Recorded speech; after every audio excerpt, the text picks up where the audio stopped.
with an opening statement. We're getting excited. We fly out to Denver, open our season up on February 9th, so it's under 3 weeks right now. Getting in, Denver had a really good year last year. Made it to the Final Four, and they're ranked fourth in the nation right now. So we got to be ready. Our girls have been working hard, but obviously with the weather that we had this past week, we had to make some adjustments. But they responded well to it, and we're just trying to do all our prep work and be ready for that weekend. Scott, what kind of talk about the roster and roster management nowadays is more difficult, fifth years and kids leaving and all that. How do you feel about the roster and what you guys did to manage over the course of the offseason? We're quite fortunate this year. It's actually our turn. I think we got 6 or 7 fifth years on our roster, where our ACC opponents have had that, and we've had maybe one or two per year. So this year we have a lot of veterans. We have like a lot of fifth years, a lot of seniors coming back, and when you have a girl like Nicole Perroni come back for a fifth year that we count on highly, it moves the needle forward. We have some very good freshmen that will come in and compete right away for playing time as well. So we just get a lot deeper. Some obstacles is having that roster size around 40, getting all our touches in and that stuff, but we're managing that a little bit better than we did in the previous years of having an increased roster size. Everything is trending the right way in that part. Coach, you mentioned going out to Denver in a few weeks. I think you're starting with Denver and Colorado for the third or fourth year in a row. Mm-hmm. How much do you use that as a measuring stick to start your season with the same team? And for both players, how much do you all use it yourselves? Yeah, that's definitely why we put that on our schedule that way. We know those two programs really well. They're both NCAA tournament teams or on the bubble. In Colorado is very comparable to us. Is as well. Now it's the tale of two different teams. You have a senior loaded, experienced Denver team, but then you have Colorado that graduated a lot last year. So definitely using it as a measuring stick. We had opened up last year here with a 5-4 game against the Final Four participant in there. So it's a great challenge. It prepares us for the ACC play, which is a little bit earlier now on our schedule as well. But definitely we know a lot about them. They know a lot about us because we've played for the last 3 or 4 years against each other. But definitely, as I say, the one thing that we have to overcome is going to Colorado and playing well there. A few times that we've been there, we've hit some weather issues. We've hit some adversity a little bit as well that we just got to overcome that in this season. Anything you want to add on that? Nicole, can you kind of speak to just being back, going through this again? What kind of went into the decision and how it's been to kind of be preparing for this final year? Yeah, I think I knew I wanted to take my fifth year probably as soon as I was given the option, freshman year. I've known Teeter for a long time, so it was just an easy choice to stay here and do my fifth year. Plus, I love all the girls here. They're all my best friends, and I get to play the sport I love for an extra year. So I thought, why not take it? Just get my master's.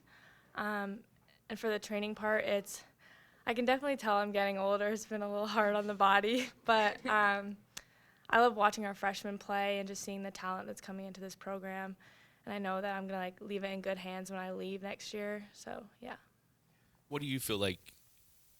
You had such a great year last year, and you've had such a great career. What can you do to better that as far as help the team even more maybe this year? I think that this year I want to focus less on me and focus on helping build the confidence of some of our younger players like Izzy Cycle, Ryan, and Lauren Figgis have started to step up this year, so I want to really help them get out of their shells playing-wise, because I know my junior year was my breakout year, and that's where two of them are, so I want to help them. So when I leave, they're able to take my spot and be someone the team can rely on. And Sarah, for you, such a great season last year. How do you kind of improve? What do you do to in your spot? What do you do to get better? How can you get better? I think for me, it's mostly just continuing to build the relationships with my defenders and just build trust in the unit that we have. All work together. I really wouldn't be able to do what I do without them all in front of me. So I think it's huge that we all get along so well and we all know how to play well together. I've often wondered, how do you become, okay, I want people to throw a ball at me. How do you get to that point to where that's your position? So when I was a lot younger, I hated running. So I almost actually quit lacrosse. But then one of the youth games, I stepped in net and I was like, oh, this isn't so bad. Like, I don't have to run. And then I ended up kind of just sticking with it. But yeah, now I don't mind running. Scott, what's it like to have a veteran in that position? It's great. Takes a lot of the pressure off, and that's Sarah had her career year last year that she really came and really like implemented that she's our starter. Earlier on in her career, we were going back and forth, and it was sort of a tandem in the position. And then last year, she earned it and she won it and she grew with it and had some success along the way, like setting a school record for saves in a game for us and kept us in like a lot of games and put us over the top. And really having a veteran defensive unit in front of her that she can trust, that she can direct and lead and communicate it, is as well. Just makes it the whole defensive end a little bit easier. Last thing for me, can you just kind of talk about some of maybe the new faces that will? You've got a lot of, like you said, you have a big roster and a lot of faces. Are there some new faces that are gonna contribute right away? Do you feel like? Yeah, I believe so. There's going to be some new faces in there, but not necessarily just freshmen. Some people playing some bigger roles, but starting with freshmen, you got Ava Piers, Abby Cole will get some time early in our midfield playing both ends. Sydney Kirchenheider's younger sister is with us, Carly. Just coming off an injury. We were a little banged up a little bit in the fall with our younger players coming off injuries from their high school season or in the summer. So they're just nicely getting back. And they're impressing us all over the field a little bit, that they keep pushing our upperclassmen to go to the next level.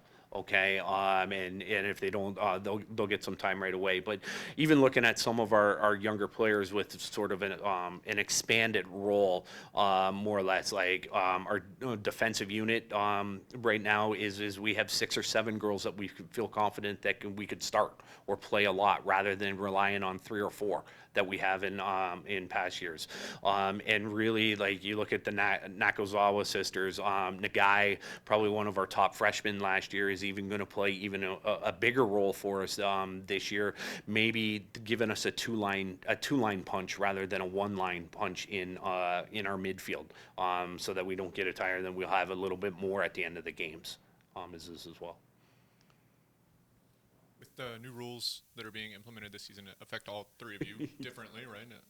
From your different perspectives. So how are you seeing those, and how do you feel they're going to impact you as a team and as players? Yeah, definitely with the new rules and that stuff, you got to be a little bit more disciplined. A little bit more discipline. It's a lot. There will be a lot more cards or man up, man down opportunities. So special teams are going to be huge for us. That you're almost putting more of a focus on that in practice than you did before. But even more scenarios now. Like before, you would go man up 7v6, but you may get a 7v5 or a 6v4 now, or man down is well too. So you got to really explain your systems and your playbooks and in those different scenarios. And really, you just have to play within the parameters of the officials.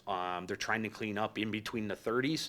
Okay, so you're going to see a lot of different strategies and different tactics from each one of our opponents, and that's up to you see how it goes. And that's up to, like, with the possession clock, it's made our game really fast. Okay, so but now, like, picking up fouls in the midfield and picking up a card to go a person down. Okay, it's harder.